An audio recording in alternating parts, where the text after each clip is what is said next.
Olá, pessoal. No vídeo de hoje, vamos falar sobre diretrizes de aeronavegabilidade. Um assunto muito interessante e que quem trabalha na aviação precisa conhecer. Então, eu já vou aproveitando para pedir para que você inscreva-se no canal, deixe o seu like e compartilhe com seus amigos, ok? Vamos lá.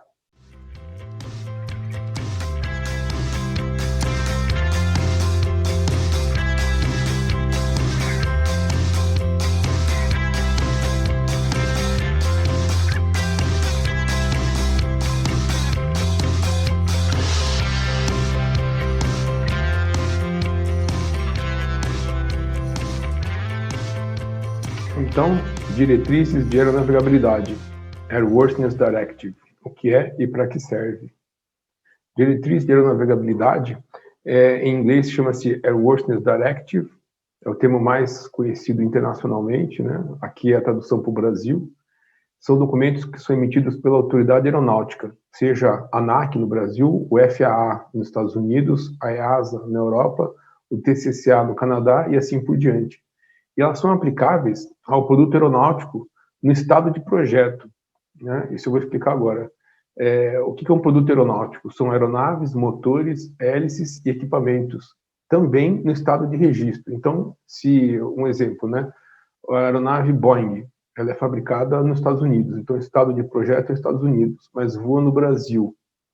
Então, o estado de registro é o Brasil, e assim por diante. Vale para motores, hélices e equipamentos, né? Então, você tem um starter, por exemplo. O starter é fabricado no Canadá, e aí o estado de projeto é do Canadá. Por que isso importa? Porque se há uma AD criada no Canadá para esse starter, ela vai ser afetada no Brasil, porque a aeronave está registrada no Brasil e aquele componente está instalado numa aeronave brasileira. Então, por isso que é importante considerar essa questão do estado de projeto e estado de registro. No Brasil, a diretriz de aeronavegabilidade é regulamentada pelo RBAC 39 da ANAC. Então, o RBAC 39 vai dizer tudo o que se requer em termos de regulamentação com referência à diretriz de aeronavegabilidade. E quando ocorre uma DA? Quando há um risco potencial de segurança de voo em um produto aeronáutico, seja uma aeronave, um motor, uma hélice, um componente, e quando esse risco afetar outros modelos com o mesmo certificado de tipo. Então, o que quer dizer isso? Aquele exemplo clássico da AD do Boeing 737 MAX. Então, o certificado de tipo dele é o 737 MAX.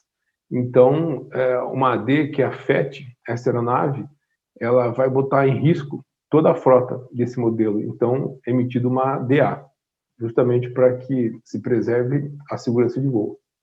E são documentos de cumprimento obrigatório, quando aplicáveis a determinado produto. Então, se existe uma AD que acabou de sair e ela é aplicável a um certo aeronave, um certo motor, uma certa hélice ou equipamento, vai ter que cumprir, obrigatoriamente, se ela for aplicável.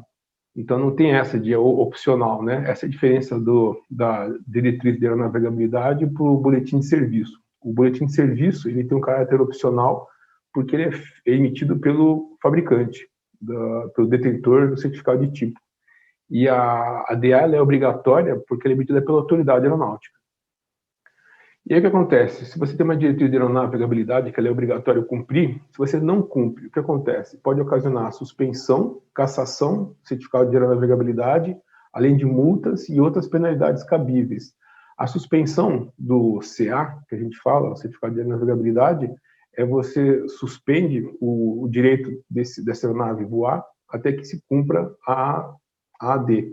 E a cassação, dependendo da gravidade, né, é interrompido, é cancelado, é cassado o certificado de aeronavegabilidade. Então, é uma coisa muito importante que tem que levar muito a sério.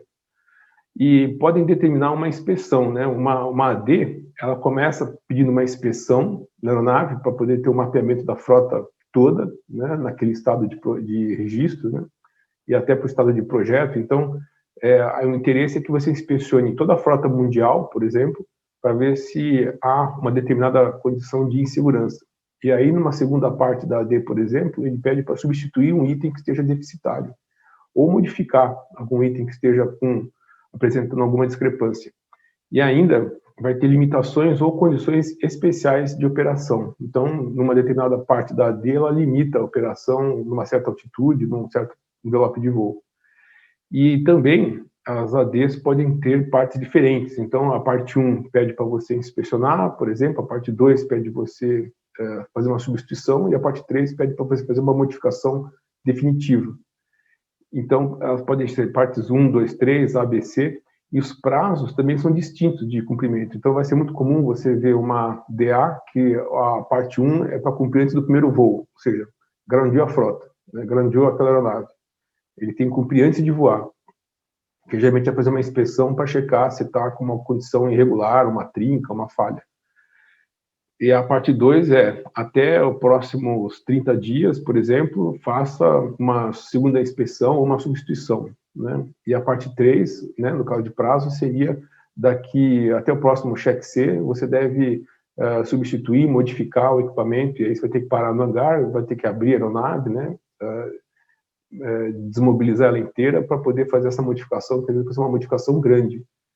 E são disponíveis nos sites das autoridades emissoras, inclusive a última revisão. Então é muito importante que quando você estiver consultando uma AD específica, você verifique no site da autoridade aeronáutica que emitiu aquela AD, porque vão haver revisões também da AD. Então, às vezes, há discussões, né, entre os operadores, o detentor de projeto de tipo, que é o fabricante, e a própria autoridade, então eles vão evoluindo também a AD, isso é muito comum.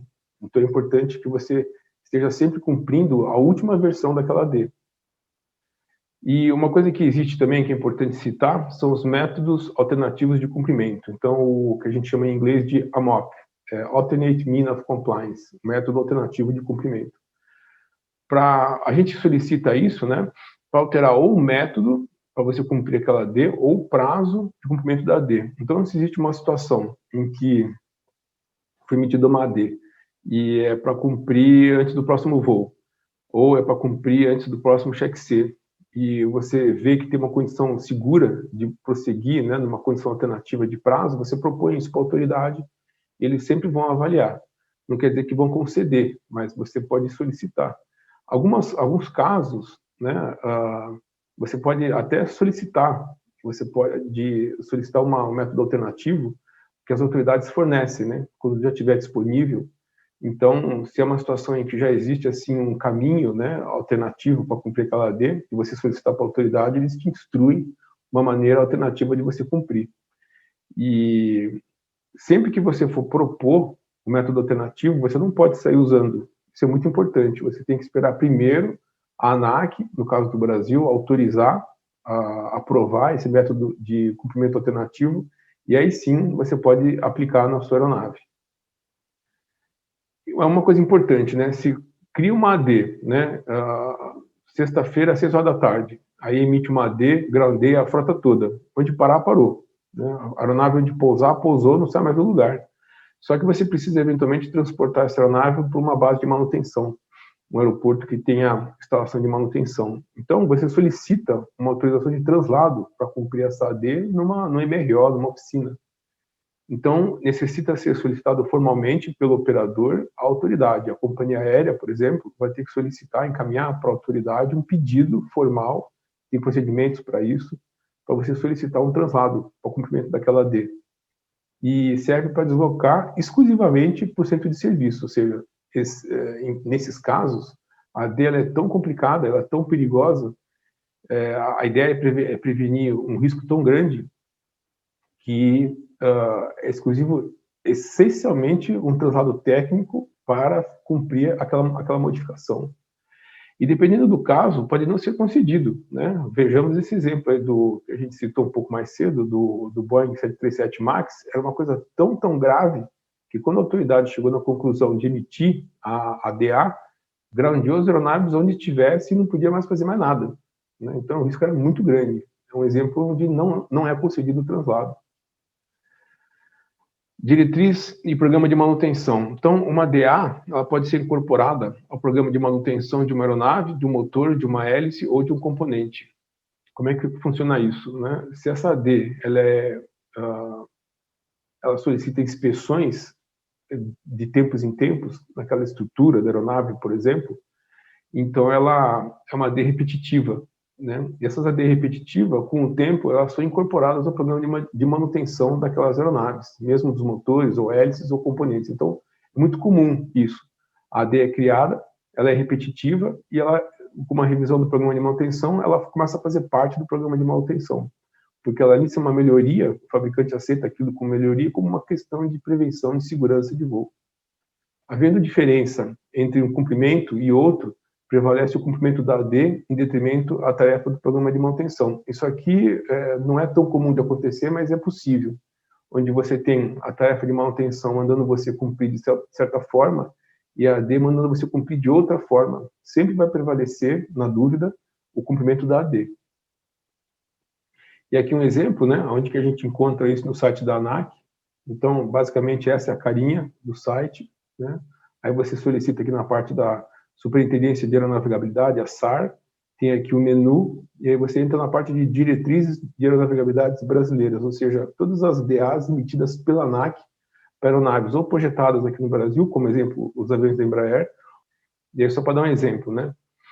Vejamos, essa aeronave aqui maravilhosa, que é o Legacy 500, né, o Praetor 600. Então, essa AD ela foi emitida pela ANAC para esses modelos aqui, tanto o 550 como o 545. Então, veja, é uma aeronave nova, né, e isso mostra a preocupação tanto do fabricante como da autoridade aeronáutica em fazer um produto seguro. Então, qualquer situação que apresente um risco potencial, rapidamente a autoridade e o fabricante convergem para a criação de uma AD. Isso é importante porque mostra para o mundo inteiro a preocupação e o interesse que o produto seja bom. Então, não é nada assim ruim dizer, puxa, o Praetor Legacy 500 é um avião tão novo e já está cheio de AD. Isso não é problema nenhum, porque o que importa é que existe sempre um melhoramento contínuo da qualidade do produto. Então, por exemplo, essa aqui foi uma AD criada em 2020, então ela tem esse número aqui, né, já está na revisão 1, então por isso que é importante você ficar atento ao site da autoridade, porque se houver uma revisão eles vão te apresentar. Então essa AD ela se aplica às aeronaves Embraer 545 e 550, que é esse modelo aqui, e equipados com as janelas esquerda do part number tal e o part number tal, e as janelas direita com os outros part numbers específicos. Eu não vou ficar entrando muito no mérito, só vou mostrar para vocês qual é a carinha dela e qual que é o jeitão de uma AD. Depois, quem tiver interesse, esse documento aqui é público, pode entrar no site e consultar. Então, qual que era a ação requerida, né? A primeira coisa era uma inspeção e substituição das janelas esquerda e direita da cabine de comando do avião por janelas laterais modificadas com novos part numbers. E o comprimento deve ser efetuado conforme abaixo, aí ele explica, né, como é que vai ser feito, a menos que já tenha sido executado anteriormente. Então, ou por programa de manutenção, ou porque o piloto detectou alguma deficiência, então já solicitou o cumprimento, então essa parte da AD já está cumprida. Então, olha só que interessante, ele fala de uma inspeção inicial, depois uma inspeção repetitiva nas janelas, tanto do lado esquerdo como do lado direito da cabine de comando. E aí ele vai contando a história, né? Para as aeronaves identificadas no parágrafo A dessa seção, que é um pouco mais ali na frente, antes que acumulem 750 horas de voo, então esse é o prazo da AD. Então, horas de voo desde novos, né? Flight hours since new. Então, horas de voo desde que foram fabricadas, ou nos próximos 50 ciclos de voo, que vencer primeiro, a partir do dia 17 de abril de 2020. Então, essa é a ordem dessa AD. Quem tem a responsabilidade de analisar a aeronavegabilidade daquela aeronave, seja o operador, seja quem é responsável pela aeronave, tem que se atentar para o cumprimento, ou em horas de voo, ou em ciclos, o que acontecer primeiro. E aí, só para dar o exemplo, né, então ele tem aqui o primeiro caso, a primeira hipótese, que é se você detectar qualquer trinca, então antes do próximo voo, ou seja, a aeronave está groundeada, se tiver uma trinca, e não pode ter trinca, se você constatar que há uma trinca, você tem que substituir a janela danificada por uma outra, já com PN modificado, né? E caso você seja detectado uma delaminação, ou seja, não é uma trinca, é uma delaminação entre as lâminas da janela ou qualquer outro dano na região, que envolve os furos dos fixadores e não permite a inspeção adequada, então ele fala, antes do próximo voo, substitua a janela danificada. Então ele vai te instruindo direitinho como é que você deve proceder. E se você não detectar nenhuma trinca, ou delaminação, ou qualquer outro tipo de dano, que não permite a inspeção adequada requerida por esta AD, nenhuma ação é requerida neste momento. Então, daí, ele pede na segunda parte da AD para que você repita essas inspeções do parágrafo B1 a cada 750 horas de voo, porque você vai acompanhar a evolução até que surja ou uma trinca ou uma delaminação, e aí você procede com essas substituições aqui. Aí entra, nessa questão da cadência, né, AD repetitiva, algumas notas que é importante você entender para que você possa cumprir adequadamente a AD. E aí, quando você substitui as janelas, né, esquerda e direita da cabine de comando, também ele vai te dando outros provimentos, né? Então, por exemplo, proibição de novas instalações. A partir da data de efetividade dessa AD, é proibido instalar no avião janelas laterais com PN tal, que são os PNs antes da modificação, né?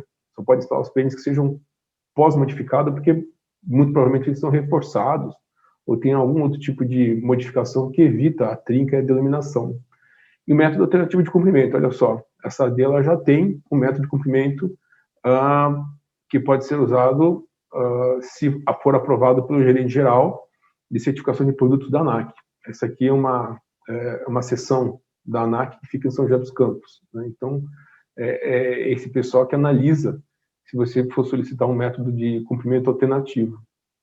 E aí vem a informação de serviço, então ele vai contando, né, que você vai cumprir essa AD através do cumprimento de um boletim de serviço do fabricante, que é esse boletim de serviço aqui da Embraer, o Q50 560001, na revisão original. Então, a AD vai te instruir direitinho como é que você deve fazer e quais as tarefas de manutenção que você deve cumprir para poder ter essa AD adequadamente incorporada e registrada depois também. E aí só um exemplo, né? Como é que é a carinha de uma AD emitida pelo FAA? Ela tem esse jeitão aqui. Então, tem a data, o número da AD, tem esse cabeçalho, e ele vai dizendo, né? Aqui no caso, por exemplo, coincidentemente é essa AD de emergência, né? Do Boeing 737-800 e o Boeing 737 MAX. Então, ele explica aqui a situação, né? Que é por causa da indicação errada do ângulo de ataque, então ele mandou groundear a frota toda. Então, esse aqui foi só um exemplo, né? Calhou de ser um exemplo conhecido, mas para explicar como é que é uma AD da FAA. E aqui uma AD da EASA, né? Essas barras pretas, caso vocês tenham curiosidade, são as revisões. Então, quando há uma revisão, eles colocam essas barras pretas aqui. Então, basicamente segue o mesmo padrão, né? O padrão